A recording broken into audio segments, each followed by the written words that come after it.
Hello, everybody, and welcome to the Ice-Burgh Recap, your home for Pittsburgh Penguins game recaps and analysis. You can find us on YouTube at Inside the Penguins or anywhere you get your podcast from. The Pittsburgh Penguins 2, Anaheim Ducks 0. The third shutout for the Pittsburgh Penguins on the young season here in 2023-24. Tristan Jarry makes 21 saves throughout the first two periods before exiting the game with an injury, which we'll get to in a little bit. Magnus Hellberg comes in relief in the last couple of minutes in the second period, makes 11 saves throughout that and the third period to shut down the Anaheim Ducks, the team that came into this game red hot. They were winners of 6 straight, the longest active winning streak in the NHL. They had come off of a victory over the Vegas Golden Knights, the first team to be able to say that, at least in regulation. They beat them 4-2 on Sunday, and the Penguins absolutely shut them down. A great job, not just by the goaltenders in Jarry and Magnus Hellberg, but a good job with the team defense tonight. I think that is exactly what you saw Kyle Dubas putting together all summer long when it came to, hey, if the bottom six isn't going to score, which they did in this game, we're going to at least make sure they can play good team defense. They did so in this game in that aspect. The Penguins top line played pretty good team defense. The Penguins defense played pretty good defense. How about that one for a change? I mean, Chris Letang looked good. Erik Karlsson made a couple of really good defensive plays. I thought the third pairing, as it went back to Chad Ruhwedel and Ryan Shea in this game, I thought they had a pretty good game as well. All in all, one of the better victories of the Pittsburgh Penguins season so far as they climb back to 5-6 now, getting close to getting even here with another date with the Los Angeles Kings coming up on Thursday. Another difficult game for the Pittsburgh Penguins on the schedule. But let's get to the goal recap from this one. Not going to take very long today. The shortest one I think I've done all season long. Penguins open up the scoring in the first period. Radim Zohorna continues his just tear through the NHL to start this season. He gets his third goal of the year. Assist goes to Lars Eller, who started that play coming into the zone, taking it to the net and letting Radim Zohorna do the rest. And then Erik Karlsson picks up his 7th assist on the season. No scoring after that for the remainder of the first period. No scoring for the remainder of the second period. And in the third period, the Penguins technically scored 2 empty net goals, but Jake Guentzel offsides on the first one. Sidney Crosby makes sure that nobody is offsides by shooting the puck backhanded from center ice, just dropping it in a bucket and putting it in the net. That's his 6th goal of the season as he grabs the empty netter. Jake Guentzel, for his troubles, does get this primary assist on that. His 10th assist, first to double digits in assist on the team, and Chris Letang picks up his 6th on the Penguins' empty net goal, and that's where it stood at the end of the game, 2-0. Pittsburgh Penguins, a good victory for the boys in black and gold as they go 2-0 so far on their 3-game California road trip. Obviously, we talked ad nauseum about the 10-2 victory over the Sharks and how they need to go out and they need to beat a good team to build the momentum from that 10-2 victory. Well, it's exactly what they were able to do on Tuesday night in Anaheim. A good team in the Anaheim Ducks that have beaten other good teams. It's not like the Anaheim Ducks had a 6-game win streak and they hadn't beaten anybody. They had been playing everybody pretty tough, and the Penguins are able to go in there, play what a lot of people would explain as, and what I would look at as, a perfect road game. Low event hockey. You made sure the home crowd didn't get into it too much. You didn't give up very many grade A scoring chances. You played within yourself and you played smart hockey. And as Mike Sullivan likes to say, you played responsible hockey. That's Sullivan's favorite brand, and that's exactly what the Pittsburgh Penguins showed on Tuesday night in Anaheim, a 2-0 victory. Let's move over to the 3 stars of the game for this one. Third star picked up 1 assist in this. It's Lars Eller. Not a lot of people are going to mention Lars Eller after that game. He did get a primary assist, but that's not really the reason that I'm giving him a star for this game. I think that game on Tuesday was the example from which Lars Eller performances need to be judged going forward. That's exactly what the Penguins needed him to do when they brought him in on a contract this summer, is be a third-line center that is defensively responsible, win the face-off opportunities you get, kill the penalties that you're tasked with killing, and create a couple of opportunities in the offensive zone and trust that your wingers are going to put away those opportunities. He did that in the first period, came down the slot on the right side, took a shot on the net, and then dished it off when it didn't work to Radim Zohorna, who was able to bank it past John Gibson in that one. And the same thing happened in the second period. There was another great opportunity, a great scramble in front of the net that was all started by Lars Eller taking the space in front of him, getting as close to the net as he could, and then just firing a shot on net and making sure that the shot was in an area that would create a rebound.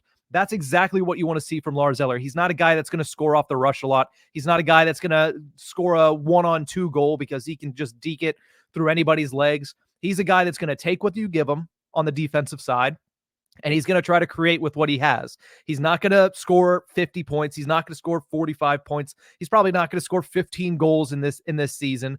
But what he's going to do is make the smart play defensively, make the smart play offensively, and do a good job of playing within himself and setting the tone for the rest of the third line. I thought he did a great job of that on Tuesday night, and that's why I'm trying to give him a little bit of recognition, because a lot of the stuff that he does goes under the radar and goes unnoticed. He struggled to start the season, but he's starting to find his own, and that entire third line is starting to find their own as well. They were the only line, I said it on the podcast on Tuesday, there were 4 players that did not score a point in San Jose. 3 of them were the 3 forwards from the third line. 2 of them get a point in this one. Drew O'Connor does not get the assist. Erik Karlsson nabs that one on the first goal, but I thought the third line in general played a very good game in this one. Was probably the most noticeable forward line for the Pittsburgh Penguins outside of just Evgeny Malkin going berserk on his own. But I thought the third line had a good performance, and Lars Eller set the tone there. Second star of the game, somebody else who had a solid game that I think a lot of people are going to overlook. Some people might not overlook it because I've mentioned this guy's name time in and time out. Game recap in, game recap out, Ice-Burgh To Go in, Ice-Burgh To Go out, tip of the ice, all of it. I've mentioned how good this guy has been this season, and it's not in the traditional sense of what you would expect from a guy like Chris Letang. He continues to quietly put together one of his best starts to a season that I have seen in the past 5, 6, 7 seasons for Chris Letang. It's not just the offense, which I talked about it a couple of days ago, that the offensive numbers, they aren't where you expect them to be. He did get his goal on Saturday in San Jose. He did pick up an assist today. He has 8 points now in the first 11 games, which, hey, you're going to take if you're the Pittsburgh Penguins. So what if they're not all goals? He's picking up assists, he's picking up points, and he's picking up some really solid defensive efforts. You look at this one, 65% of the shot attempts at 5-on-5 for Chris Letang, 79% of the expected goals, 75% of the scoring chances. If he does this game in and game out, again, on the road against a difficult opponent, not to mention the fact that he led the Penguins in ice time by a mile. Yes, Erik Karlsson had a good bit of ice time. Yes, Erik Karlsson played a little bit more on the power play than Chris Letang did, but Chris Letang at 5-on-5, 22 minutes and 30 seconds, far and away the team leader at 5-on-5 ice time. And then you tack on 2 minutes and 34 seconds of penalty kill time as the Penguins shut down that Anaheim Ducks power play. And in that time, at least at 5-on-5, 22 and a half minutes, Chris Letang gave up 0 high danger chances. Part of that also needs to go to the fact that the Penguins are playing team defense. Good job by the forwards getting back. Good job clogging up the lanes, making sure the next guy in, the third guy in, was always the most dangerous in hockey, was never getting that open shot. A good job by the forwards. A good job by Ryan Graves, who I thought had a pretty good game. But again, similar to Lars Eller, Chris Letang sets the tone when he's out there. He is the general when he's on the ice, and so far, he's been really good in that role this season. He was great on the puck, strong on the puck, and anytime the Anaheim Ducks had a chance for a rush opportunity while Letang was on the ice, he shut that down immediately. A great performance from number 58 for the Pittsburgh Penguins. Number 1 star is going to be a shared number 1 star. You got to give it to the goaltenders. You have to give them some love, because when they don't perform well, they're the first person to catch the ire of the fan base, the first person to catch the ire of me sitting here on this podcast and of the media covering the team. But you got to give them their flowers when they're due. Tristan Jarry, Magnus Hellberg shut down a very solid team that is riding a high in the Anaheim Ducks. Jarry looked very good from the jump in this one. If he wasn't on his game, the Penguins probably leave that first period with a deficit instead of a 1-0 lead. So you got to give him his credit. He hasn't been great all season long. He's been inconsistent, but the one thing you can count on is when he's looked good, he's looked great. When he's looked bad, he's looked terrible. If you could find that middle ground and at least find a little consistency, more so with the good and the great, that's what the Pittsburgh Penguins need, obviously. But last night, he looked really good. You know, you hope that he is okay after taking presumably a puck to the face. I don't know how many times I watched that replay. I don't see what hit him in the face. Yes, Adam Henrique runs into him. A little bit of head contact there, but he was bleeding, so you would imagine it's something a little bit more blunt force, and less when Henrique ran into him. His mask burst his eye open, I'm not sure, but you just hope that he's okay. Wasn't able to return to the game. Hopefully that's on a precautionary reason, not because the Penguins are already down Alex Nedeljkovic. Magnus Hellberg did a great job in relief, 11 saves on 11 shots. I thought he looked sturdy as we've seen a third goaltender look for the Pittsburgh Penguins in a long time. Louis Domingue was a little bit of a circus whenever he was in net. You look at what Maxime Lagacé was, he wasn't as solid as Magnus Hellberg, and it might just be because he's a Viking. He's huge. He's absolutely massive. So he doesn't have to do a whole lot in the net to take up space. Maybe that's what's reassuring about him, but he had a good performance in this one. He gets the shared shutout, and that is the first time, according to PittsburghHockey.net, it is the first time since 2013 that the Pittsburgh Penguins have had a combined shutout. That was Marc-Andre Fleury and Tomas Vokoun combining for the shutout. That is the fifth time it's happened in history, and before 2013, the time before that was 2011, and we all know exactly what that is. Marc-Andre Fleury coming in relief for Brent Johnson, who absolutely rung the bell of Rick DiPietro in a fight with about 50 seconds to go, Pens versus Isles. That is one of the preeminent memories of watching Pittsburgh Penguins hockey of mine in that era. But final thoughts in this one. Sidney Crosby has had a lot of equipment issues this season. Not sure what's up with that. Tags needs to figure it out because the Pittsburgh Penguins, I'm sure it's very frustrating for Crosby, somebody who is very particular about his equipment, but you can't have him missing 2, 3, 4 shifts in a game because you continuously try to figure out a skate issue. And it's not the first time that it's happened this season. There's been at least 1 or 2 other instances where Sidney Crosby's gone down the tunnel. Everybody in the fan base collectively holds their breath because somebody reports on it, says, hey, Crosby down the tunnel for the Pittsburgh Penguins.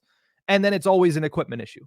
Well, we got to figure this out, guys. 11 games into the season shouldn't continue to have the same equipment issues. And there was a story that I heard that a couple of weeks ago, maybe 2 weeks ago, after practice, media's waiting to talk to Sidney Crosby. Nobody wants to interrupt him because he's talking to Tags, figuring something out about his skate. Maybe he's trying something new, which is different for Crosby with his equipment, but you got to get that figured out. But something outside of the equipment issue feels off about Crosby's game in general. And that's the weird thing. Because on the surface, you watch him play and you're saying, okay, it's a little different this year. He's not as strong on the puck. I've noticed he gets bumped off the puck a little bit easier than he has in the past. He's not as quick with it as he has been. His chemistry with Gensel and Rust is still there. It's evident, but there's some missed passes that are uncharacteristic of his game. Part of that might just be, hey, it's early in the season. Not everything's going to work, like a well-oiled machine every single game. I get that. Yesterday, it felt a little bit more off than in most games. But here's the thing. He does have 12 points in 11 games this season. He's currently rocking a 6-game point streak. And he's only been held off the score sheet once. And that was at St. Louis. So even with Crosby seemingly having something off about his game, he's still dominant.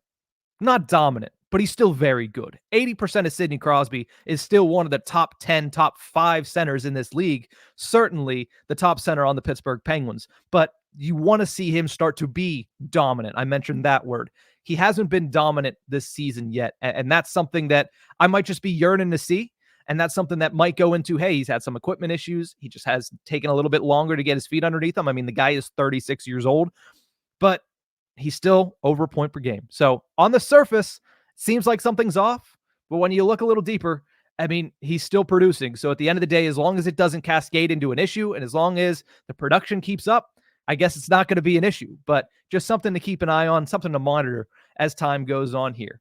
Up next for the Pittsburgh Penguins, they take their season-high 2-game win streak into the Crypt, the Crypto.com arena on Thursday night at 10:30. Penguins take on the LA Kings, trying to exercise some slight demons in that building as the Penguins have not beaten the Kings on the road since 2018. Will they be able to reverse that curse, get their 3rd straight win, and come back to Pittsburgh riding high with a 6-6 record?